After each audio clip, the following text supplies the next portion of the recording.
महाराष्ट्र में नई सरकार के गठन की प्रक्रिया अब शुरू होती दिख रही है। सीधे सोहित के पास चल सकते हैं, उनके पास कोई बड़ी खबर है। सोहित बताइए।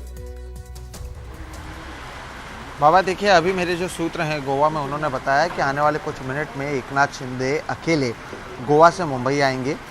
मेरे सूत्र से मैंने पूछा कि क्या वो सीधे राजभवन जाएंगे, तो उन्होंने कहा नहीं, पहले उनकी कुछ बैठक होगी, किसी से वो मुलाकात करेंगे, फिर उसके बाद राजभवन जाएंगे और स्टेक क्लेम करेंगे कि हमारे पास आंकड़े हैं, सरकार हम बना सकते हैं। मैंने पूछा कि किससे मिलने वाले हैं मुंबई में, तो हंसने लगे, कुछ बताया नहीं गया।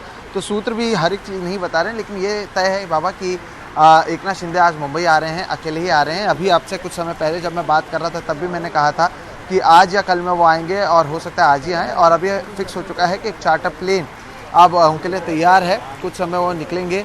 जो मेरे सूत्र, उन्होंने कहा कि आधा घंटे से 45 मिनट लगेगा उन्हें मुंबई पहुंचने के लिए। कुछ बैठक करेंगे और फिर राज्यपाल से मिलेंगे। बाकी विधायकों का क्या, जब मैंने पूछा, उन्होंने कहा कि जब सब कुछ तय हो जाएगा कि कैसा किया जाना है, क्या किया जाना है, किस दिन शपथ विधि होनी है, तब बाकी विधायकों के बारे में सोचा जाएगा कि उन्हें किस तरह से मुंबई लाया जाना है। तो बड़ी खबर बाबा अभी फिलहाल यही है कि जिस तरह से उद्धव ठाकरे ने कल इस्तीफा दिया, ये इस्तीफा तब दिया गया जब एकनाथ शिंदे सहित बाकी जो लोग थे वो हवाई जहाज़ में थे, वो मुंबई की ओर, गोवा की ओर रवाना हुए थे। तब जब वो गोवा पहुंचे, तब भी हमने दीपक केसरकर से बातचीत की।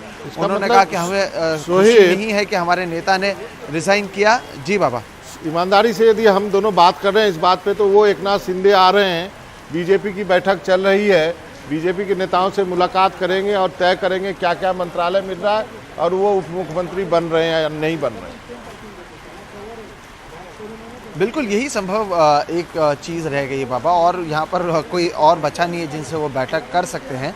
अब ये बैठक क्या वो खुले तौर पर बीजेपी या देवेंद्र फडणवीस के साथ मिलकर करेंगे, या फिर कहीं चुपके से कहीं पर करेंगे जिसकी जानकारी हमें ना हो, ये सारी चीज़ें अभी नहीं पता। लेकिन बैठक होगी तो यही तय होगा बाबा। और एकनाथ शिंदे भी चाहेंगे कि सरकार बनाने से पहले ही किसे कौन सा मंत्री मिलेगा, कौन क्या बनेगा, किसे क्या कुछ दिया जाएगा, ये तय कर लिया जाए। पिछले कुछ दिनों से मैं आपको बता दूं बाबा, देवेंद्र फडणवीस दिल्ली नहीं जा रहे थे, जब उन्होंने बीच में भी एकनाथ शिंदे से सूरत में मुलाकात की थी। गुजरात में उनकी मुलाकात हुई थी, सूरत में नहीं, लेकिन गुजरात के एक शहर में मुलाकात हुई थी। तब फडणवीस ने क्या किया था बाबा, सागर बंगले में रहते हैं, वहाँ से अपने कॉन्वॉय के साथ वो निकले, बांद्रा-वरली सीलिंग क्रॉस किया, वहाँ पर उन्होंने गाड़ी बदली, अपने कॉन्वॉय को वापस भेजा, गाड़ी से एयरपोर्ट गए, एयरपोर्ट से गुवाहाटी गए, गुवाहाटी से वो गुजरात गए एकनाथ शिंदे को मिलने, ताकि लोगों को पता ना चले। इस तरह से ट्रैक जो है बदलने की कोशिश बार बार की गई है, लेकिन जानकारी जो है वो तो बाहर आ ही जाती है। तो आज भी जो बैठक होगी वो खुले तौर पर सामने सामने होगी, या वो चुपचाप कहीं पर करेंगे और फिर राज्यपाल से मिलने जाएंगे, ये अभी तय नहीं हुआ है, या इसके बारे में हमें जानकारी नहीं दी गई है। लेकिन एक बैठक जरूर होगी, ये पहले ही तय किया जाएगा कि पोर्टफोलियो किसको क्या मिलने वाला है, उसके बाद राज्यपाल के पास वो पहुंचेंगे। अभिषेक भी आ चुके हैं। अभिषेक, ओवर टू यू। बिल्कुल बाबा, इस समय सोहित है वहां पर और सरकार के बनने की जो प्रक्रिया है वो शुरू हो चुकी है। लेकिन सोहित को अभी थोड़ी देर पहले मैंने एक अलर्ट भी भेजा है, वो अलर्ट भी उनके पास है। और बाबा आपको भी थोड़ा सा देखना होगा इस समय कि एनसीपी क्या कर रहा है, क्योंकि एनसीपी के अंदर भी कुछ बड़ी उफान की तैयारियां हैं, ऐसा लग रहा है। और ये उफान इसलिए भी ज़रूरी है क्योंकि अगर देखिए जो नंबर्स के लिहाज से सरकार इंडिपेंडेंस पे भरोसे न चले, ये भी देवेंद्र फडणवीस चाहेंगे लंबे वक्त तक, क्योंकि एकनाथ शिंदे समूह के सारे लोग इस तरफ आ भी जाते हैं तो भी बहुत सारी पेचीदगियां रहने वाली हैं।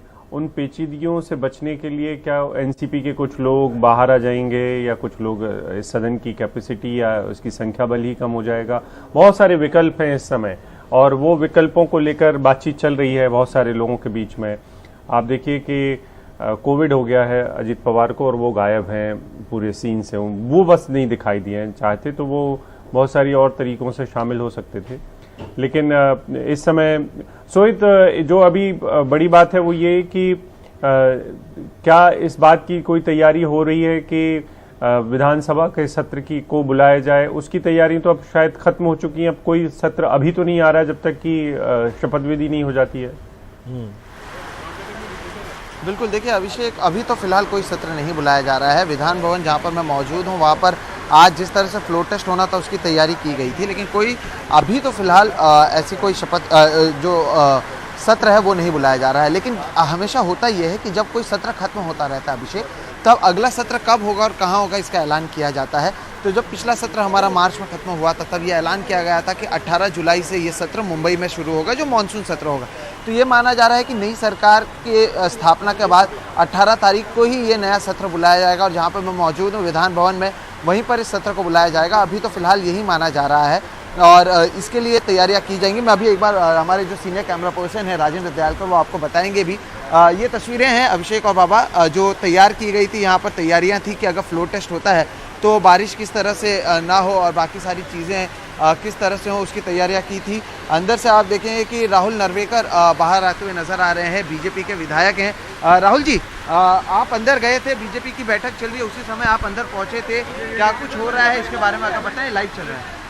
कौन सी बात? आप अंदर पहुंचे थे, एक बीजेपी कांग्रेस की बैठक भी चल रही है, क्या कुछ हो रहा है अभी, आप लोगों की क्या तैयारी है? मैं यहाँ पे विधिमंडल कार्यालय सेक्रेटरी कार्यालय में गया था, लेकिन यहाँ पे किसी और दल की यदि बैठक चल रही है तो उसमें जानकारी मुझे होने का कोई सवाल आता नहीं। ठीक है, अभी सरकार बनाने को लेकर आप लोग की तैयारियां शुरू है, कल भी आप बैठक में थे, लगातार बैठकों का दौर जारी है। महाराष्ट्र में जो उद्धव ठाकरे जी की एमवीए सरकार थी, वो मुख्यमंत्री ने राजीनामा देने के कारण अभी राज्यपाल जी संविधान के आधार पर सबसे बड़े जो विधायक दल है उनको आमंत्रित करना अपेक्षित है, तो इसके ऊपर अभी पार्टी निर्णय लेगी।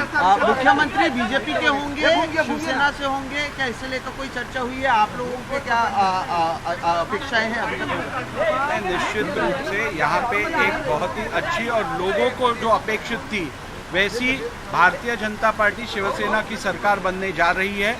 जो 2019 में मैंडेट दिया था लोगों ने, वो मैंडेट की पूर्तता आज हो रही है। इसका पूरे महाराष्ट्र ने स्वागत किया है और हम भी इसका स्वागत करते हैं। एकनाथ शिंदे मुंबई पहुंच रहे हैं, क्या आज देवेंद्र फडणवीस से कोई बैठक होगी, इसकी कोई आप लोगों में चर्चा है? एकनाथ शिंदे मुंबई कुछ समय में पहुंचने वाले हैं, क्या फडणवीस से उनकी मुलाकात होगी? नहीं, निश्चित रूप से अगर दोनों नेता साथ में काम करने वाले हैं तो स्वाभाविक रूप से उनमें मुलाकात तो होगी। अच्छा, पोर्टफोलियो का जिक्र ना करें, लेकिन पोर्टफोलियो को लेकर चर्चा हुई है अभी तक? आप नहीं, ये पूरे निर्णय केंद्रीय पार्लियामेंट्री बोर्ड जो है और स्टेट कोर कमेटी है वो निर्णय इस पे लेगी। तो सर, मंत्रिमंडल को लेकर अभी क्या जो सागर बंगले में बैठक हो रही है उसमें कोई चर्चा होगी कि किसको क्या प्रोफाइल देना है, क्या आवंटन होगा? बैठक का एजेंडा मंत्रिमंडल का विस्तार या मंत्रिमंडल क्या होगा इस बारे में है कि नहीं मैं नहीं जानता, लेकिन हमारी एग्जीक्यूटिव नेशनल एग्जीक्यूटिव भी आ रही है, उसके बारे में भी चर्चा हो रही है। तो इन सब विषयों पे चर्चा हो रही है, तो वो उचित समय पर निर्णय लेके आपको पता चलेगा। इसका एक आखिरी सवाल सर कि एकनाथ शिंदे उनके गुट के सभी विधायक आज मुंबई आ रहे हैं या वो खुद मुंबई अकेले आ रहे हैं, इसके बारे में कोई जानकारी है आपको? नहीं, अभी तक कोई जानकारी नहीं है। जब जानकारी होगी, जब हमारे नेताओं के साथ उनकी मुलाकात होने वाली होगी, तब निश्चित रूप से आपको बताएंगे। ठीक है। तो अभिषेक, अभी आपने जिस तरह से सुना, ये राहुल नार्वेकर हैं, बीजेपी के विधायक हैं, वो यहाँ पर पहुँचे हैं। वो अपने काम से आए थे, लेकिन मेरा फर्ज था पूछना कि कांग्रेस की बैठक चल रही है तभी आप यहाँ पर पहुँचे हैं। समय ऐसा है कि कौन किसके साथ है अभी बताया नहीं जा सकता, हालांकि उन्होंने साफ किया कि वो यहाँ पर इसलिए आए हुए थे क्योंकि उनका कुछ निजी काम थे। ये भी उन्होंने कहा कि निश्चित तौर पर अगर साथ में सरकार बनाने जा रहे हैं तो ये संभव है कि एकनाथ शिंदे और फडणवीस के बीच में मुलाकात हो। तो अभी भी जो बातचीत का दौर है, जो मुलाकात का दौर है, वो जारी है। विधान भवन के इधर हम मौजूद हैं और अभी आपने राहुल नार्वेकर को सुना, वो कह रहे थे कि किस तरह से अभी इस पर चर्चा की जाएगी, किसकी से क्या कुछ मिलेगा। एक बैठक अभी सागर बंगले में, जो फडणवीस का अभी बंगला है, जो विरोधी पक्ष नेता का बंगला है, वहाँ पर चल रही है। जल्द ही शायद उनके बंगले को बदला भी जा सकता है जब वो सरकार में है। जी हाँ, शोहित आपका बहुत बहुत शुक्रिया।